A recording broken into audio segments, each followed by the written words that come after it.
ఈ వీడియో ఆధారంగా కుప్వాడా సరిహద్దుల్లో సింహగర్జన, సుబేదార్ పి పవన్ సింగా వీరగాథ. పరిస్థితులు ఎంత కఠినంగా ఉన్నా, ప్రాణాలు పణంగా పెట్టాల్సి వచ్చినా వెనకడుగు వేయకుండా కర్తవ్యాన్ని నిర్వహించడమే నిజమైన ధీరత్వం. ఈ సత్యానికి సజీవ సాక్ష్యం భారత సైన్యానికి చెందిన subedar P Pavan Singh. Regiment of artillery 56వ బెటాలియన్ రాష్ట్రీయ రైఫిల్స్లో ఆయన నాయకత్వ బాధ్యతలు చేపట్టారు. 2023లో కుప్వారా జిల్లాలోని నియంత్రణ రేఖ ఎల్ఓసి వద్ద 5గురు తీవ్రవాదులు చొరబడుతున్నట్లు సమాచారం రావడంతో వారిని నిలువరించే ఆపరేషన్లో ఒక అంబుష్ పార్టీకి ఆయన నేతృత్వం వహించారు. ఆ సమయంలో ఉగ్రవాదులు ఒక్కసారిగా భారీగా కాల్పులు జరుపుతూ గ్రెనేడ్లతో విరుచుకుపడ్డారు.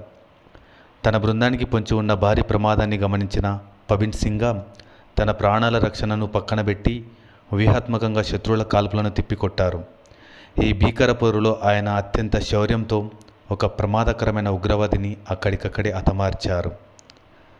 ఆయన చూపిన అసాధారణ ధైర్యం, అసమాన నాయకత్వ పటిమకు గుర్తింపుగా భారత ప్రభుత్వం ఆయనకు శౌర్యచక్ర పురస్కారాన్ని అందజేసింది.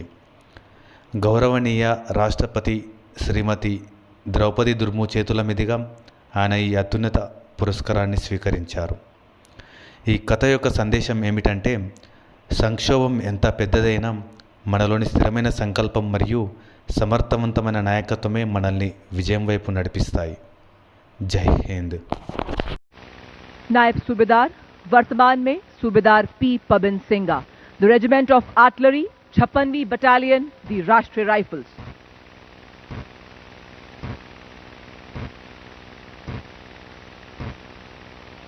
अतः नायब सूबेदार वर्तमान में सूबेदार पी पवन सिंगा को असाधारण वीरता, दृढ़ साहस, कुशल नेतृत्व का प्रदर्शन करने हेतु एवं एक कट्टर आतंकवादी को मार गिराने के लिए शौर्य चक्र से सम्मानित किया जाता है. सूबेदार पी पवन सिंगा.